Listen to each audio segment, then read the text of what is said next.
offre le bouclier qu'il venait de lui vendre. Donc, Fatima et Ali, ils se sont mariés.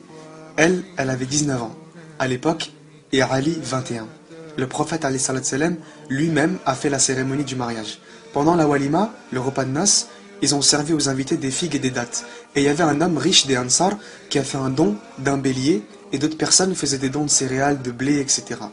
Le prophète alayhi salat salam, il leur a offert un lit en bois avec des feuilles de palmier, une couverture en velours, un coussin en cuir, une peau de mouton, une marmite, une gourde pour l'eau et un récipient pour moudre le grain. Tout ça, bah attends, c'est normal, c'est le prophète alayhi salat salam. Donc, Fatima, elle a quitté la maison de son père pour la première fois pour commencer la vie à deux avec son mari. Le prophète alayhi salat salam, il était quand même inquiet pour sa fille et il a envoyé Baraka, la servante, pour l'aider à la maison. Et bien sûr, Baraka c'était une source de réconfort depuis toujours. La vie de Fatima avec Ali, elle a été aussi simple que c'était dans la maison de son père. En fait, malgré le manque de confort, c'était une vie d'épreuve et de privation. Tout au long de leur vie commune, Ali, il est resté pauvre parce qu'il n'avait pas beaucoup de richesses. Et Fatima, c'était la seule de ses sœurs qui n'était pas mariée à un homme riche. En fait, on pourrait même dire que la vie de Fatima avec Ali, elle était plus dure que la vie qu'elle avait chez son père. Parce qu'avant le mariage, il y avait toujours des gens prêts à aider dans la maison du prophète alayhi salam. Mais maintenant, elle a dû faire face toute seule. Pour soulager un peu leur niveau de vie, Ali il a travaillé comme peintre et comme transporteur d'eau, et Fatima, elle broyait du maïs. Et un jour, elle a dit à Ali, j'ai broyé du maïs jusqu'à ce que mes mains, elles ont gonflé. Et Ali lui dit, moi, j'ai porté de l'eau jusqu'à avoir des douleurs à la poitrine. Alors Ali lui dit, Allah a donné à ton père des esclaves de guerre. Va lui en demander un pour t'aider. À contre-cœur, Fatima elle est partie voir le prophète alayhi salat salam, qui lui dit, qu'est-ce qui t'amène ma petite fille? Et là elle lui dit, ah non, je suis juste venue pour te passer le salam, voir comment tu vas. Et une fois qu'elle est rentrée, elle a dit à Ali, je suis désolé mais j'avais honte de lui demander. Alors les deux, ils sont partis, et à deux, ils avaient plus de courage, et ils ont demandé au prophète alayhi salat salam de leur donner l'esclave, mais il a refusé, parce qu'il préférait le garder pour Ahl Sofa, les pauvres de la mosquée. Alors Ali et Fatima, ils sont rentrés chez eux un peu tristes. Mais cette nuit-là, après s'être couchés, ils ont entendu une voix qui demandait la permission d'entrer. Et c'était le prophète alayhi salat salam. Ils se sont levés du lit, mais le prophète, il leur a dit, restez où vous êtes. Et il s'est assis juste à côté d'eux, et il leur a dit, voulez-vous que je vous montre une chose meilleure que ce que vous êtes venus me demander? Ils lui ont dit oui, et il leur a dit, voilà les mots que l'ange Gabriel m'a enseignés et que vous devez dire. Dites Subhanallah 10 fois après chaque prière, et 10 fois Alhamdulillah après chaque prière, et 10 fois Allahu Akbar. Et quand vous allez vous coucher, dites-les 33 fois chacun. Quelques années plus tard, Ali disait, je n'ai jamais oublié de les dire depuis que le messager de Dieu nous les a appris. Souvent, il n'y avait pas de nourriture dans leur maison, et une fois le prophète alayhi salam, il avait faim. Alors il a fait toutes les maisons de ses femmes, mais il n'a rien trouvé. Ensuite, il est parti chez Fatima et il n'y avait rien à manger non plus. Et finalement, quand il a réussi à obtenir un petit peu de nourriture, il a envoyé 2 morceaux de pain et un morceau de viande à Fatima. Et des fois, c'était Fatima qui lui envoyait de la nourriture. Une fois, elle lui a ramené un morceau de pain et le prophète alayhi salam lui a dit, c'est la première chose que ton père a mangé depuis 3 jours. Subhanallah. La meilleure des créatures d'Allah, et nous, qu'est-ce qu'on doit dire? Une fois, le prophète alayhi salam, il revient d'un voyage, et comme à son habitude, il va à la mosquée, il prie 2 rak'at. Et ensuite, comme il le faisait souvent, il va voir sa fille Fatima avant d'aller voir ses épouses. Et là, Fatima, elle l'accueille, elle embrasse son visage, sa bouche, ses yeux, et elle pleure. Et le prophète alayhi salam, il lui dit, pourquoi tu pleures? Et elle lui répond, je te vois, ô messager d'Allah, je te vois. Tu as le teint jaune, tu es pâle, et tes habits sont très usés. Et le prophète alayhi salam, il lui dit tendrement, ô Fatima, ne pleure pas, car Allah a envoyé ton père avec une mission qui va toucher toutes les maisons qui existent sur la surface de la terre, que ce soit dans les villes, dans les villages ou dans des tentes au milieu du désert, et en ramenant soit la gloire, soit l'humiliation, jusqu'à ce que cette mission soit remplie comme la nuit tombe sur le jour.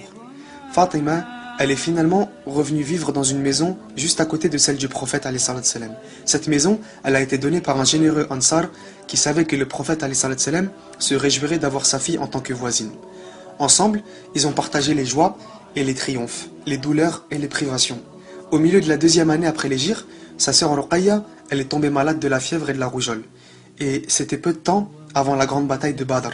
Donc Uthman, son mari, il est resté à son chevet et il a raté la bataille. Ruqayya, elle est morte juste avant que son père soit rentré, et dès son retour à Médine, l'une des premières choses que le prophète alayhi salatu wassalam, il a fait, c'est de visiter sa tombe. Fatima, elle était partie avec lui bien sûr, et c'était le premier deuil qu'ils avaient subi dans leur plus proche famille depuis la mort de Khadija. Fatima, elle a été très affligée par la perte de sa sœur, et les larmes coulaient de ses yeux alors qu'elle était assise à côté de son père au bord de la tombe, et il l'a consolée, et il a cherché à sécher ses larmes avec le coin de son manteau. Un an plus tard, Uthman, il a épousé l'autre fille du prophète, Kaltoum, et on le surnommait Dun Nourayn, celui aux deux lumières, ou l'homme aux deux lumières.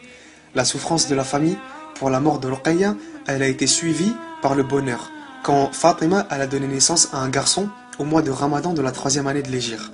Et le prophète, il a fait l'Aden dans l'oreille du bébé, et il l'a appelé Al-Hassan, qui voulait dire le beau. Un an plus tard, elle a donné naissance à un autre fils qui s'appelait Al-Hussein, qui veut dire le petit Hassan ou le petit beau. Quand les deux petits garçons, ils avaient grandi un petit peu, le prophète il les a emmenés à la mosquée et il grimpait sur son dos quand il se prosternait. Et il faisait la même chose avec Umama, la fille de Zaynab. Dans la 8e année après l'Hégire, Fatima elle a donné naissance à un 3e enfant, une fille qu'elle a nommée comme sa sœur aînée Zaynab, qui était morte entre-temps.